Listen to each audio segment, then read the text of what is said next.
Assuming today you are given phonemes to present to Francis Atwoli and ask him to choose his preferred presidential candidate, the name of William Samoei Ruto, the name of Raila Odinga, the name of Musalia Mudavadi, and the name of Gideon Moi, who do you think Ndugu Francis Atwoli is likely to choose as his preferred presidential candidate for 2022 out of those 4 people?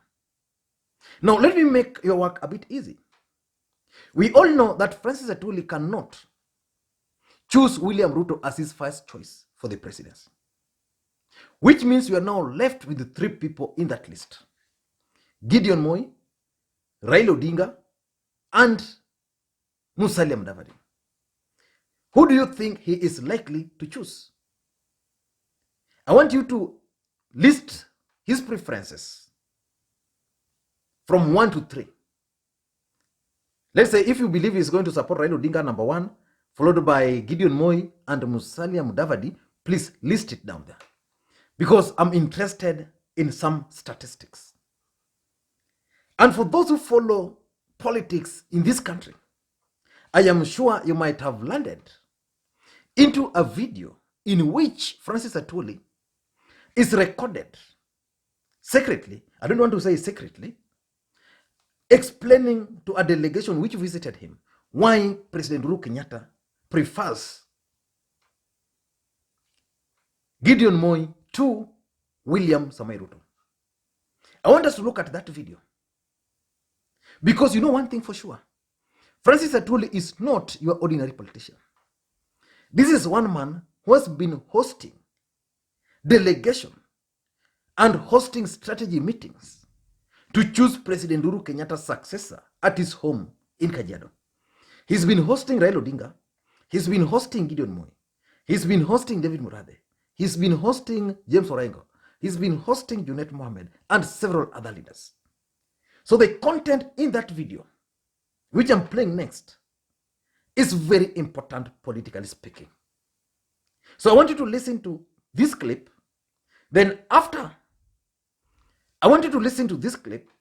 And then thereafter, I want to give 5 things which I've picked from that speech. Listen in. Iko na gari yake, iko na mtoto yake, iko vitu mingi. Sasa yeye ataenda nyumbani bila kujua nani atachunga hivi. Hawezi. Awachie Ruto. Hawezi.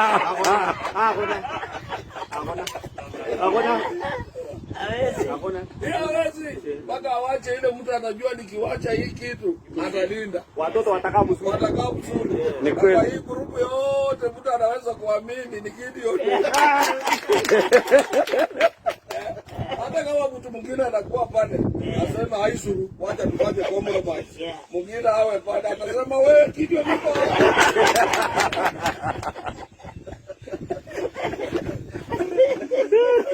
Yeye mwenyewe atatafuta Gideon. Raila anajua Gideon akiwa pale, mkopa yake hivi. Na ni kweli. Kila mtu anataka usalama. Ile watu wanafuatana na Ruto hawajua anaenda wapi. Na mwenyewe president kujasema hivi jana, wao wako central ni wakora. Yeye atakapopita huko siku moja, hao mambo yao inakuanga ni siku moja. Atabakia kweli.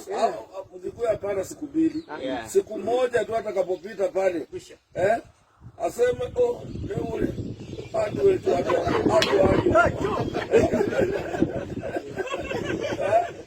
shoga itagwa. Sasa yote na kumbaka.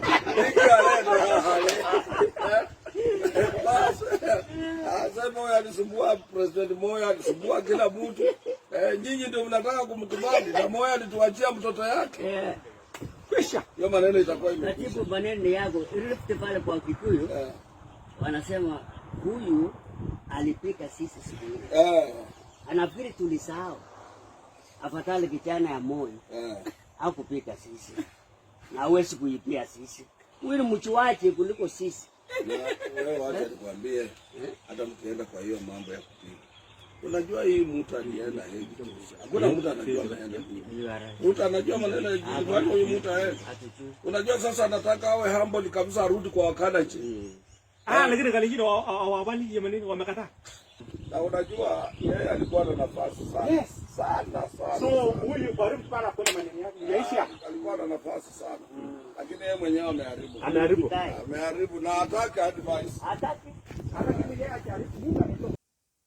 No, that's Francis Atwoli. The rest, I can't tell. But from their tone, from their voices, I want to assume they were Kalenjins and probably some Kikuyus who visited him. But I can easily conclude that most of them were actually KANU members. But what can you pick from that particular conversation? Personally, I've picked 5 things. The first thing I've picked is that Uhuru Kenyatta's first choice for the presidency of the Republic of Kenya is actually Gideon Moi.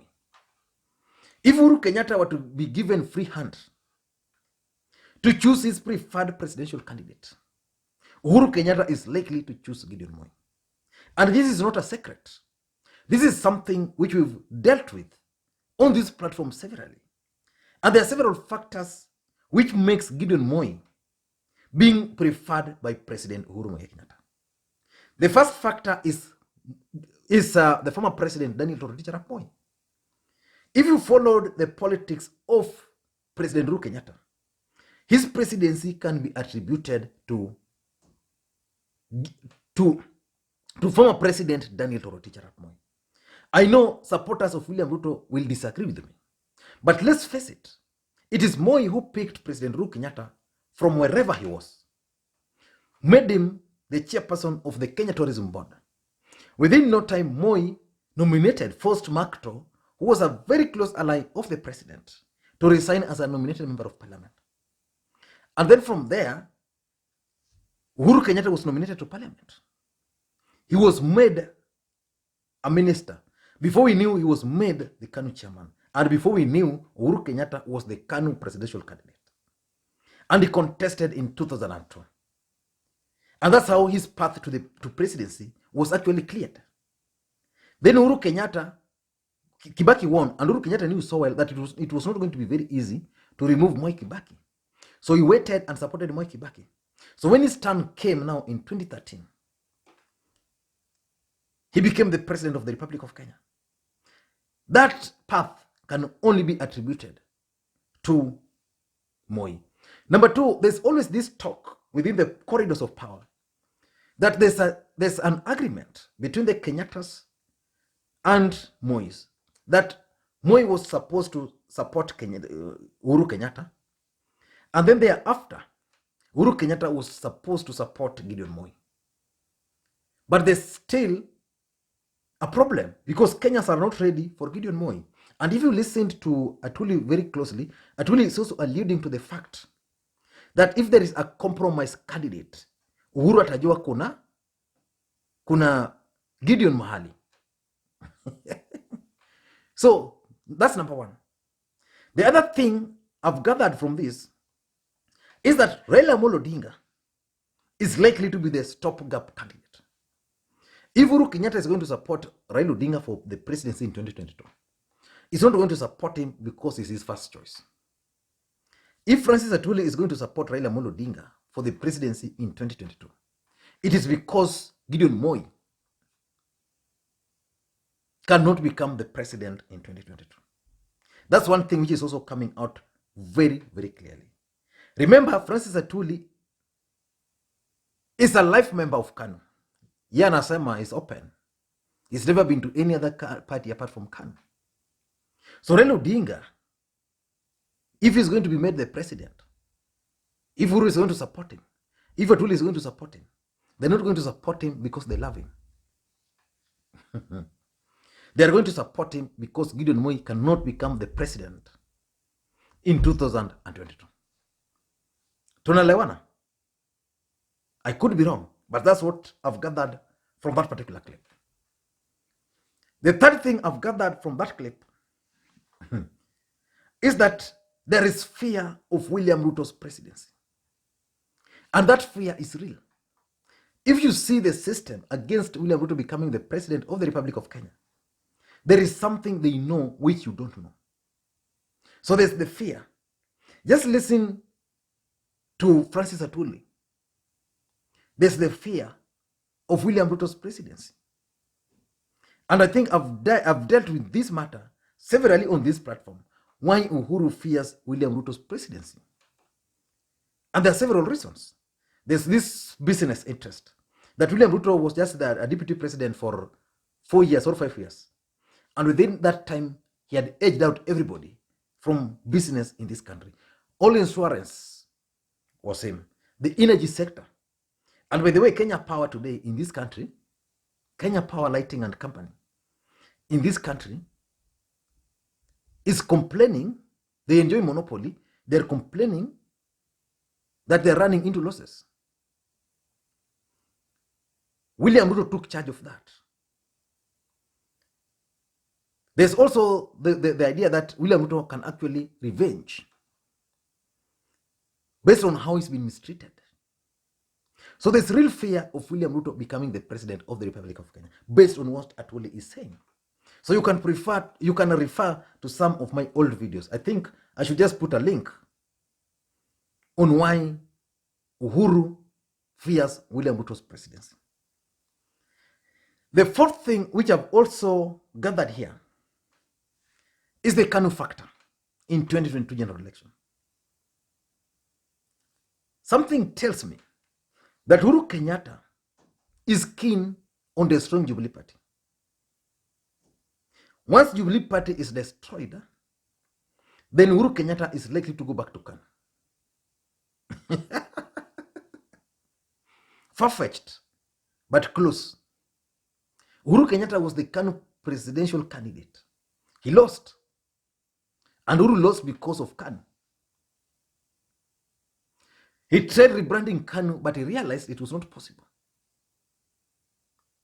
Now let us talk real politics. In the first term, Uhuru Kenyatta became the president under TNA. KANU supported him. In the second term, Jubilee Party was formed. All the constituent parties which were supporting President Uhuru Kenyatta were asked to merge. They folded, all of them. But one party never folded. KANU. URP folded, all other political parties, but KANU never. Because once you fold a party, you can't form a party with the same name.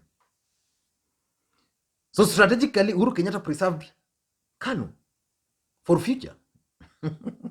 I don't know, but nowadays I'm believing that KANU is likely to rule this country for the next 100 years. So there's the KANU link. Francis Atwoli ni mtu wa KANU, KANU damu, jogo. Uhuru Kenyatta ni mtu wa KANU, KANU damu, jogo. So these guys are likely to support the KANU candidate.